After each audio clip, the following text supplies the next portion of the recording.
If you're new to our channel, we'd love to have you join our little community. Just hit that subscribe button and turn on those notifications. We promise it will be worth your while. Feeling like I was somewhere between being on display and queen of the world, I tentatively ordered us a glass of wine each and settled into a comfy alcove at the back of the bar. Although I nodded along with Sue's complaints, in truth, I did not give a toss that Pete was late. I was having a great time and loved every moment. The specks of lipstick on my glass, the feeling of my tight straight skirt, and a couple of times I almost had to pinch myself to make sure I was not dreaming when I saw my reflection in the wall mirrors. Pete was only 10 minutes late when he arrived with a worried look on his face as he bounded over and apologized at 100 miles an hour. "What's up?" Sue said, reading his expression. "I've just seen Mike and his boss from the publishers checking in," Pete hissed, giving me a worried look. "Is Jill ready for this? Because if they see us, they're bound to want to be introduced."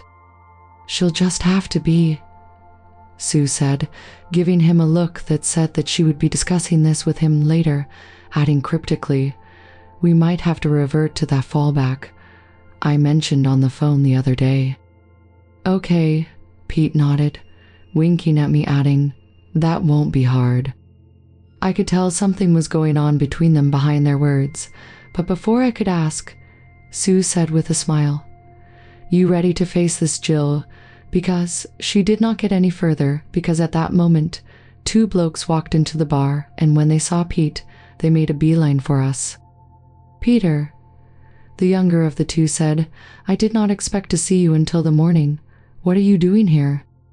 "Hey, Mike," Pete said, giving me a wink before he turned to meet them holding out his hand.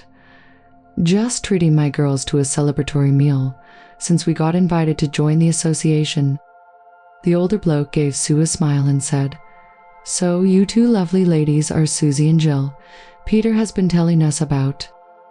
"All good, I hope," Sue said, holding out her hand confidently. "I'm Susan Willows, and this is Jill Gregory." "Hi," I smiled, telling myself to relax as I shook hands with them. Letting Pete and Sue do the talking as we were introduced, I hid between them, praying that I did not give myself away. I kept a smile on my face and kept telling myself, shy and demure, as I tried to recall everything I had been taught about how to use the language cues that are the gender telltales. I'm pretty sure that neither of them guessed in that critical first few minutes of meeting someone when they fix a gender relationship with you. So I finally get to meet the programming brains behind Sister Games. Mike's boss, Mr. Call Me, David Pearson said with a smile before asking if we had anything else in the pipeline. Sue took the question saying, "Oh, we've been happily bashing away at a much improved sequel in terms of interface and graphics." "So it's a sequel?" Mike asked. "Only in the loosest terms," Sue said.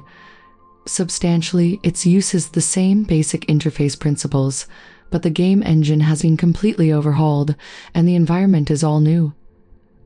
But I'm not exactly sure what it will look like until Jill finishes the final wireframes, renders, and textures." "Sounds like you still have a fair way to go yet," Mr. Pearson said. "Yes and no," Sue commented. "I've pretty much got the game engine sorted and Jill's done the story and most of the wireframes. Assuming that we don't make any cock-ups, I guess hope to have a rough beta version running in a couple of months." With the conversation rooted in the practicalities of game design and the games business, I started to relax a little and even shyly contributed the odd comment about the A story behind the game, as I tried not to think about the meaning of the looks I was getting from Mike and his boss. I might have been able to look and act enough like a girl to pass, but behind my still forming feminine personality, I was still essentially a bloke, and I clearly recognized when another bloke was trying to surreptitiously check out a bird. Hell, I had done it myself in the past, and I tell you now, it made me more than a little uncomfortable, knowing that I was one of the birds being checked out. So I breathed a silent sigh of relief when Sue said, "Where's the ladies' room, Pete?" Since it was a gender role that women rarely went to the bathroom alone, I followed her from our table, and the moment we were alone, Sue was complaining about Pete putting us in this situation. Fuck, Sue cursed. You're not ready for this yet. I could see her mind whirling at 100 miles an hour before she added with a sheepish grin, Look, I guess I should have mentioned this earlier, but I never expected to have to worry about you attracting male attention. I could not just tell to fuck off until the weekend, but Pete and I have cooked up a plan in the event of this happening. And I said, feeling sure that I was not going to like what I was about to hear. Don't look like that, pet, Sue said. It's not that bad, but even so, you might find it a bit freaky. What more freaky than my life already is? I half laughed to hide my apprehensions. Yeah, Sue said, clasping my hand. Well, maybe. Because the best way out of this without pissing Mike or David off is if you pretend to be involved with Pete. You what? Why? I gasped. Because you've passed. Sue grinned, and trust me on this, Jill. You're passing well enough that Mike had been looking at you with all the indications that he fancies you enough to try to put a move on, and there is no way you're ready to deal with that, which means like or lump it when we get back. The best defense you can have is to kiss Pete on the cheek and say, "Did you miss me, love?" before keeping your attention largely centered on him all night. Oh, why? I said. Think about it, Jill. Hell, until recently you used to be a bloke. You know how they think. Sue giggled, watching her words sink into my mind before she added, and if I'm reading Mike right, in a situation like this, he's the kind of bloke who won't make a move on another bloke's girlfriend if he knows she was taken. Oh, yeah, well, that's true, I guess, I said. So the best way to get Mike to leave you alone is if he thinks you're already taken.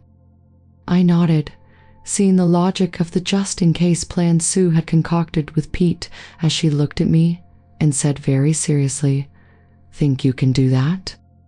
I guess. I felt more than a little afraid. I was still trying to work out how I felt about the sudden change in my dealings with Pete after the cattle market looks he gave me in the flat the afternoon before. Sue nodded, adding, "Sure?" "Not really," I said honestly, "but I'm just going to have to manage." Oddly, our deception worked perfectly, and I quite clearly saw Mike's lucky sod nod of approval at Pete as I clacked back and kissed him on the cheek, saying as I sat, "Did you miss me?" Giving me a cat scream smile, Pete said, "I always miss you, babes. You know that," and plunked his hand on my thigh in that masculine possessive way. I'll be honest, for a split second, it freaked me out, as it felt really unnatural, but at the same time, it also felt kind of nice. David dominated the conversation, which suited me, and other than when I was asked a direct question, I was mostly able to keep a shyness to myself and let Sue and Pete do most of the talking for me. Although the meal started out with me absolutely terrified, by the end of the night I had learned two important lessons, one that I was able to pass convincingly, and the second came from watching Sue's master. Class in flirting, as she had Mike and his boss eating out of the palm of her hand before. We finished the first course. I even managed to make a blushing joke about suspecting that Pete had taken us to dinner that night to make sure we did not make fools of ourselves at the formal awards dinner the following weekend, which got a laugh and probably a brownie point or two for Pete. After I made the quip, I saw David Pearson nod approvingly at Pete, who had the good manners to look embarrassed as he said, guilty, and admitted that he had taken the opportunity of using the association invite to make sure his girls would not show themselves up at the weekend. With a laugh, he took hold of my hand and said to David, "Our Jill's always been able to read my every motivation." It must have been pretty clear to David and Mike that Pete, with his upper middle class upbringing, grammar school education and background in business and marketing, was quite a home in with the posh formalities of our soundings.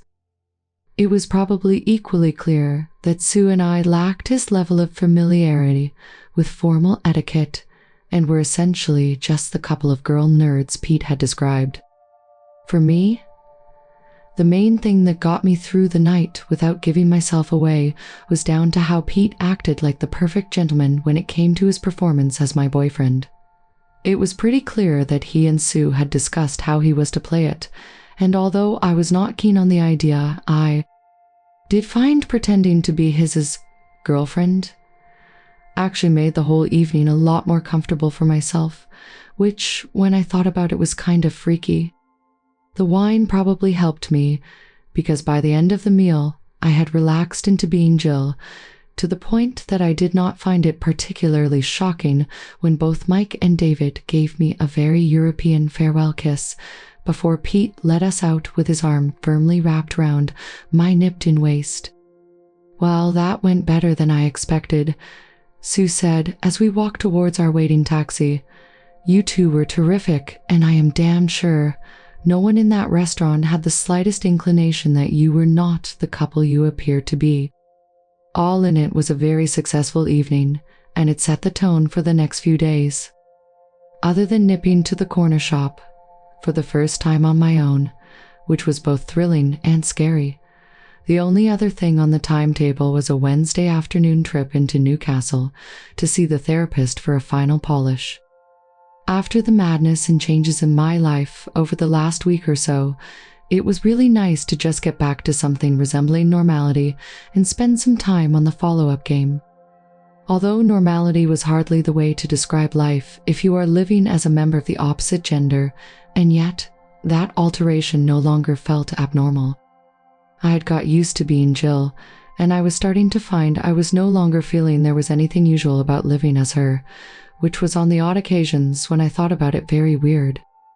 I think we might have to find a bigger place, Sue had dryly commented on the Monday afternoon when we were setting up the high-end graphic station that was going to be my new main work machine.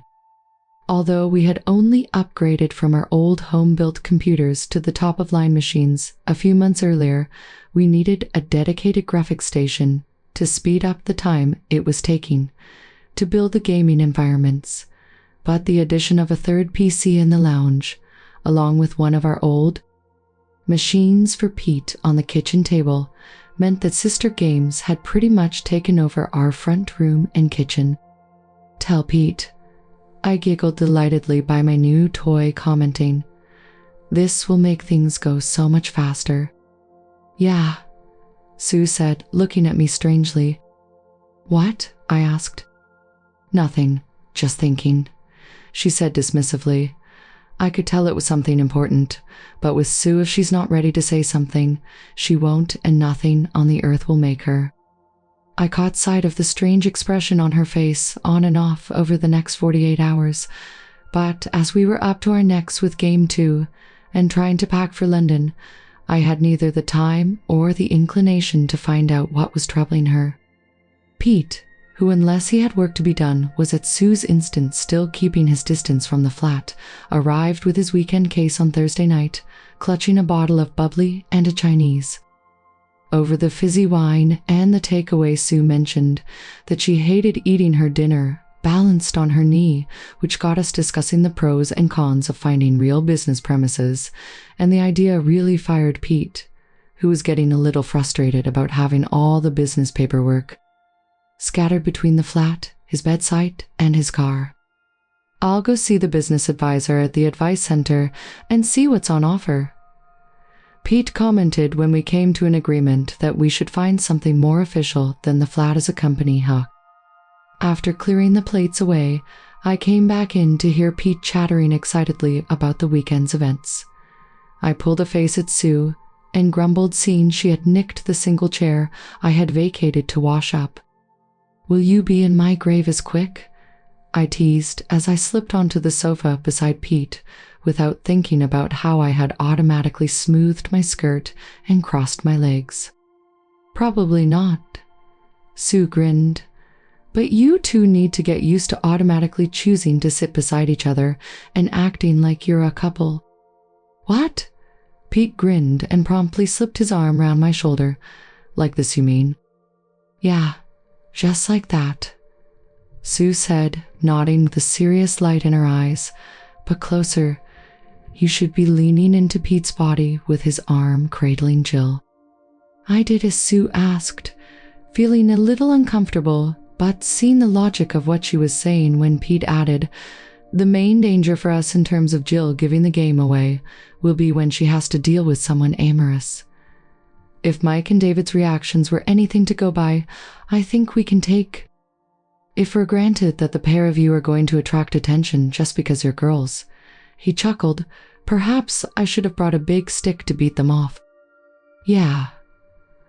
Good point, Pete. Sue nodded, but big sticks are not the answer. For a split second, she mulled over the idea and then looked at us both before grinning. I think you'd both best spend the rest tonight seriously practicing being a couple.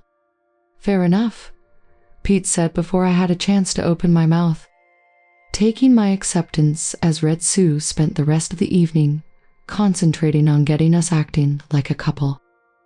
As with every other part of my feminine trainings, she was being a stickler for detail and spent the next hour or so instructing Pete and I on how she wanted to see us behaving with each other. She even went as far as sticking the CD player on and having us dance with each other to both fast and slow numbers until she was satisfied that we could look the part. Sue grunted as we danced. If we had time, I think I'd take the two of you down the town to Bourbon Street because you're both very stiff. But if anyone asks, you've just got together, okay? You pretty much gave them that impression anyway, the other night, so it should fly. If you act like you're a couple in love. So I want to see hugs and kisses between you when you see each other and when we're officially launching hold hands. It's discreet, but sends the message we want them to see. Okay? Yeah, Pete nodded, taking hold of my hand in his. We can do that, can't we, babe? I was not so sure, but nodded and blushed. Okay. Since we had to be on the 10:30 train the following morning, Pete headed home not much later, adding as he left, don't forget to wear your business suits, girls, because we're going to be doing a lot of publicity from the moment we arrive. Yeah, we know, Pete, Sue commented. Now bugger off and let us get some sleep. Unlike you, who can roll out of bed, jump into your suit and go. We'll have to be up at the crack of dawn to get ready and be at the station on time. Just like Sue had promised, I felt like $1 million when I was dressed and ready in my business suit with my hair and makeup done right unaided. With my handbag over my shoulder and a briefcase more for show than function clasped in my hand, I felt completely at ease and very grown up as we piled into the car that took us to the station. Having always traveled cattle class, first class was a revelation. We had reclining chairs in a little 4-seat bay and had complimentary tea and coffee on call. Laughing at our saucer-shaped eyes as Pete guided us to our seats, he said, offering me the widow seat before slipping into the aisle seat beside me. Stick with me, girls, and I'll make this seem normal. Sue nodded approvingly, slipping into the seat opposite and said, How are you feeling, Jill? Great. I grinned, hushing up as the first-class attendant materialized by our bay, offering us tea or coffee. The 3-hour journey down to London passed without incident and arrived in London on time. We were met by a car from Pearson's that quickly took us to our hotel. Having to be at Earl's Court for the press opening and the official launch of Wastelands. At 3 p.m., all we had time to do was check in and drop off our bags with the hotel's porters to take to our suite before we were swept off to the launch. Whispering in my ear, Don't forget to hold Pete's hand. Sue giggled. After all, you're a couple in love, as we walked from the hotel. I think Pete must have had some inkling of what Pearson's had planned, but Sue and I were shocked when we saw the huge publicity bandwagon that was in store for us. Arriving at the rear stage door, we were met by Mike, who, after the round of handshakes and a kiss on the cheek for Sue, and I said, "Everything's ready," and quickly led us through a maze of corridors to Pearson's enclosure, where they had set up a stand for Sister Games, which was covered in publicity boards of wastelands. The hall was already starting to fill, and with Mike saying, "This will be your stand, where the Damers will be able to meet you on the meet and greet sessions tomorrow," only Pete had a clue what was going on. It was just as well he did, because Sue and I were so far out of our comfort zone that she was as likely as I was to make a fool of herself as we were suddenly faced by a clamor of people. "Oh shit," I mumbled as David Pearson took center stage and made a little speech about how Pearson Interactive were proud to announce the launch of Sister Games' first release, Wastelands, and invited us to join him.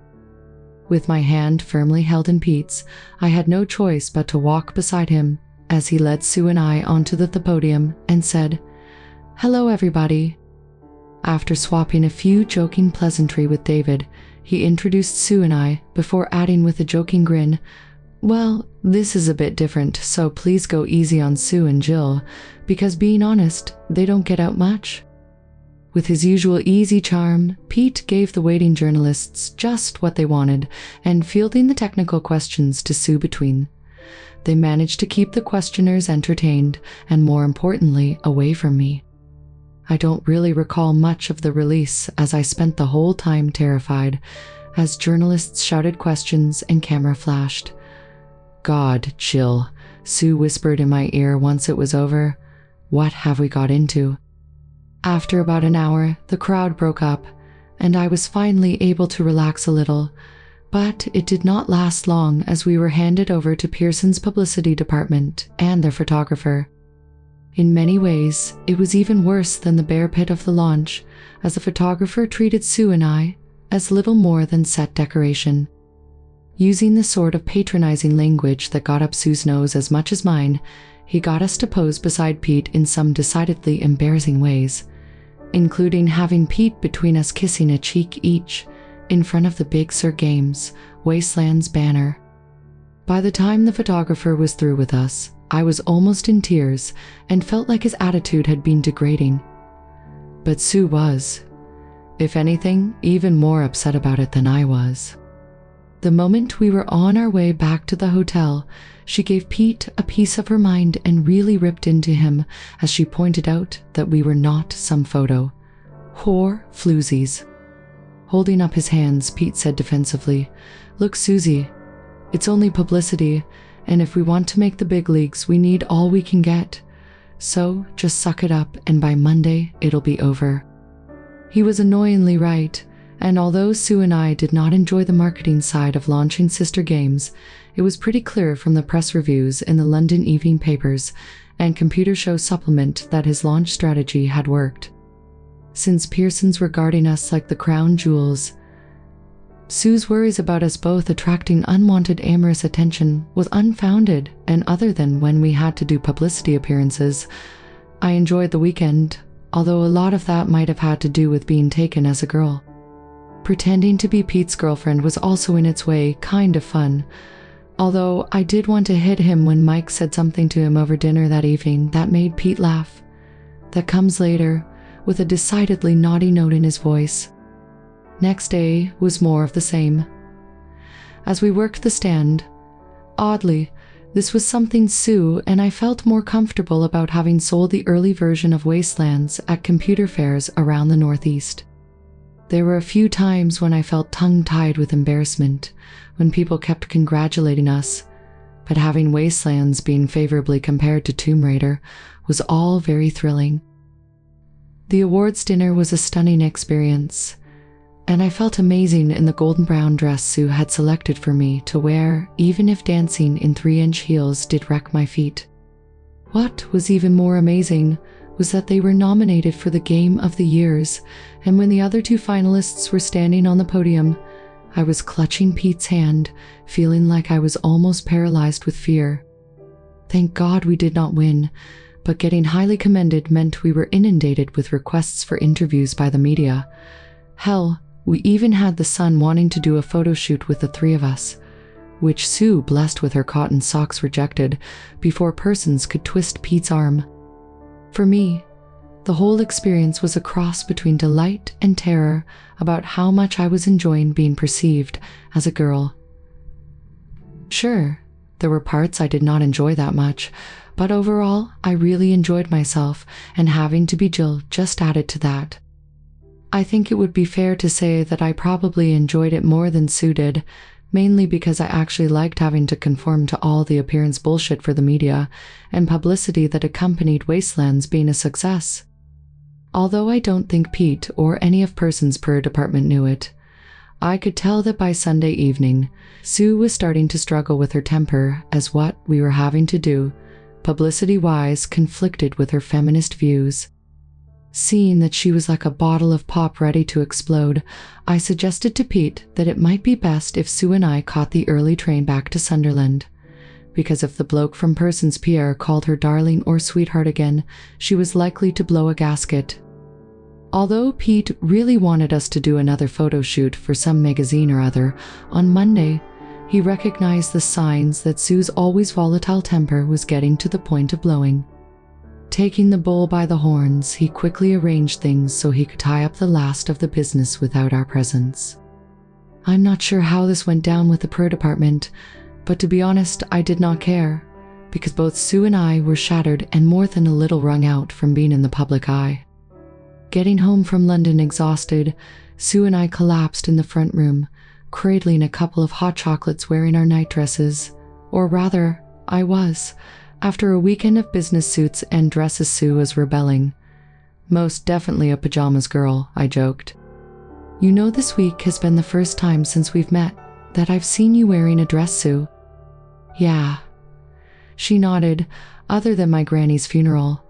I've avoided wearing them since school, but I guess if things pan out, it's something we've both got to get used to. I could see in her eyes that she was building up to something and said, "What is it, Sue? Have you thought about actually making that appointment at the hospital and seeing that gender Dr. Jill?" "Not really," I said. "Why?" "I think you should," Sue said. "You what?" Maybe I'm wrong, but in the 3 years I've known you, I don't think I've ever seen you as happy as you've been over the last few weeks or so, and it got me thinking that perhaps you should seriously consider seeing that doctor, getting the hormones and legally registering yourself. A tease female. "Oh God, you're serious," I yelped.